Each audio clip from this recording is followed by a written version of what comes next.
Assalamualaikum warahmatullahi wabarakatuh. Auzubillahi minasyaitonirrajim. Bismillahirrahmanirrahim. Lasta alaihim bimusyaitir.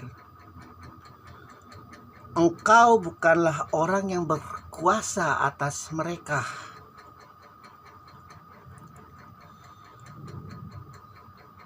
Kode etik para nabi, kode etik para rasul, kode etik utusan Allah dari sejak Adam hingga Rasulullah adalah haram untuk menjalimi umatnya, haram untuk menjalimi pengikutnya, haram untuk dalam setiap sel atom di dalam hatinya itu, di dalam pikirannya, di dalam batinnya itu untuk menistakan, melukakan hati seseorang, melecehkan.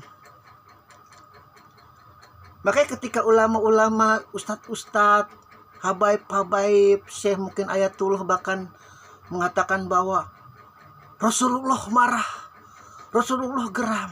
Jadi seolah-olah Rasulullah ini darah tinggi, gampang naik darah. Hati-hati. Seolah-olah Rasulullah itu sangat geram melihat umatnya tidak mengikuti apa perkataannya. Hati-hati. Bagaimana seseorang yang kita percayai dirinya maksum dari ujung kaki sampai ujung rambut, tiada kesalahan, apalagi bagi penganut Syiah itu terutama. Kok kerjaannya marah-marah seperti Muawiyah, nggak ada bedanya. Kalau Muawiyah marah-marah wajar, suka minum minuman keras. Rasul tidak pernah minum minuman keras. Hati-hati. Apalagi bagi mazhab yang mengakui bahwa Rasulullah itu suci dari sejak mati dari sejak lahir hingga mati. Tapi kelakuannya itu darah tinggian. Hati-hati. Di sini Allah mengatakan engkau tidak berkuasa atas mereka ya Rasulullah. Ibrahim, Musa, Nuh. Siapa lagi tuh rasul-rasul yang memiliki musuh-musuh yang luar biasa? Minimal satu. Atau mungkin musuhnya tidak seorang raja, tapi pengikutnya itu luar biasa bodohnya, luar biasa maksiatnya, seperti Nabi Nuh. Makanya mau geram kayak gimana juga tidak bisa berbuat apa-apa para rasul. Karena sebodohnya Namrud, sejalimnya Fir'aun, itu adalah ciptaan Allah. Itu adalah ciptaan Allah. Kita sudah telah surat-surat yang telah kita lalui sebelumnya bahwa Allah membisikkan fitrah kebaikan dan kejahatan kepada manusia, kepada jin. Bahkan bagi para kosmologi itu yang mempercayai bahwa planet-planet ini juga mempunyai ruh, pohon-pohon, binatang-binatang, itu Allah limpahkan terus ilham kebaikan dan kejahatan. Tinggal engkau pilih mau yang mana. Karena ini permainan Allah sekali lagi. Hidup ini hanya permainan dan senda gurau belaka, Allah mengatakan. Tapi kita belum sampai kepada ayat seperti itu. Hanya senda gurau dan permainan belaka.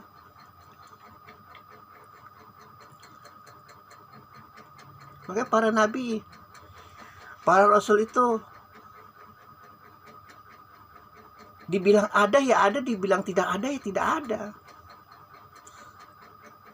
Dibilang ada ya bagi mereka yang masih bermazhab kemaksiatan, bermewah-mewahan, menuhankan materi, menuhankan fisik, cantik, ketampanan, menuhankan anak-anaknya, menuhankan isi-isinya, bahkan menuhankan orang tuanya. Yaitu ada nabi untuk membimbing mereka, untuk mengasih tahu, mengasih jalan kepada jalan yang lurus dan jalan yang benar. Tidak ada ya ketika kita sudah mencapai makam kesadaran, keinsafan kepada diri sendiri.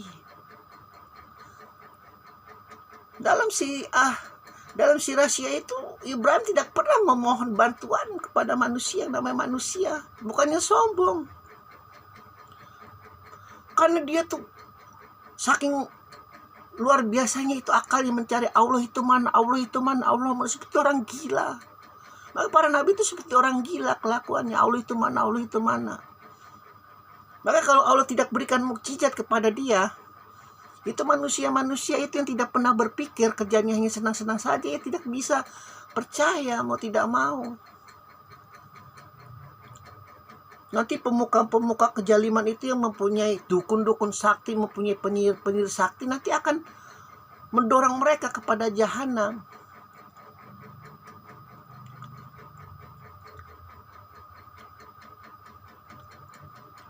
Para nabi tidak ada sebenarnya kalau kita mengisapi diri kita sendiri.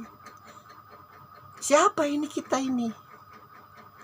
Apa benar kita ini makhluk atau binatang atau malah mungkin kotoran? Mungkin kita ini hanya kotoran di alam semesta, tidak ada berguna sama sekali. Ya bagaimana mungkin tidak kotoran? Pagi, siang, sore, malam kerjanya hanya maksiat.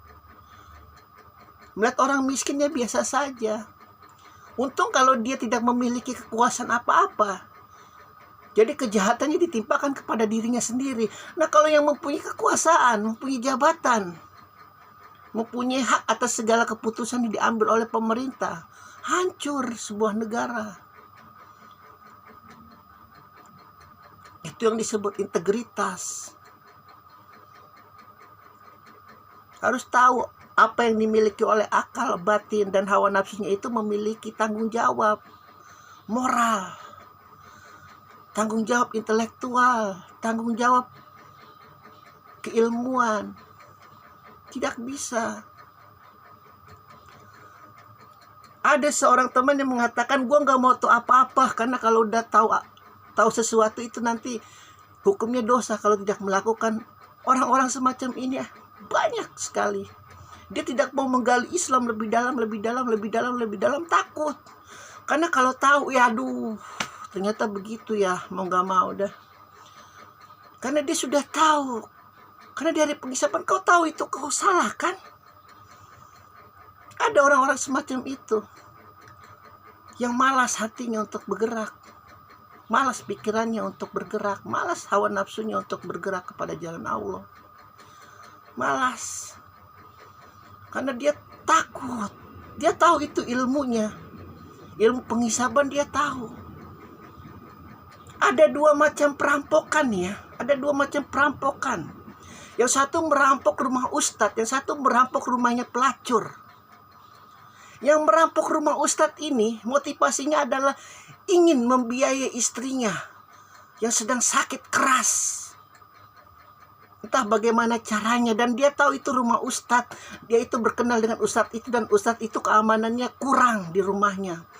Ini yang merampok rumah pelacur, dia motivasinya itu ketika hasil rampokannya itu digunakan untuk bersenang-senang, untuk bermaksiat kembali, sampai habis merampok lagi, sampai habis merampok lagi.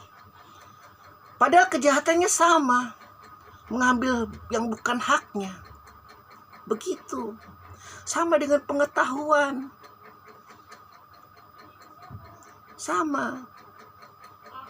Balasan orang yang mengetahui sesuatu dengan balasan orang yang hanya keberuntungan, hanya kebetulan berada di posisi itu, beda di makam Allah, beda di makam penghisaban, di makam malaikat.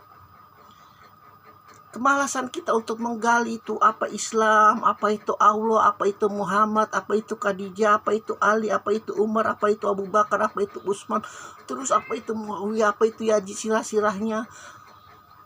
Bagaimana mazhab-mazhab yang berkembang. Harus seperti itu mau tidak mau.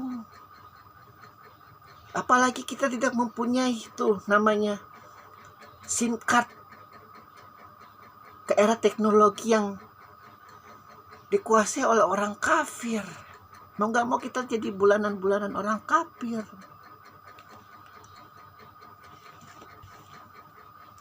Umat Islam diadu domba sampai akhir zaman, mau? Ya jangan, hanya orang tolol doang yang mau bilang mau. Engkau tidak berkuasa atas mereka ya Muhammad, walaupun mereka itu bodohnya, tololnya, jalimnya, dungunya luar biasa. Kau hanya beri peringatan aja terus. Allah berkata seperti itu di Agosia.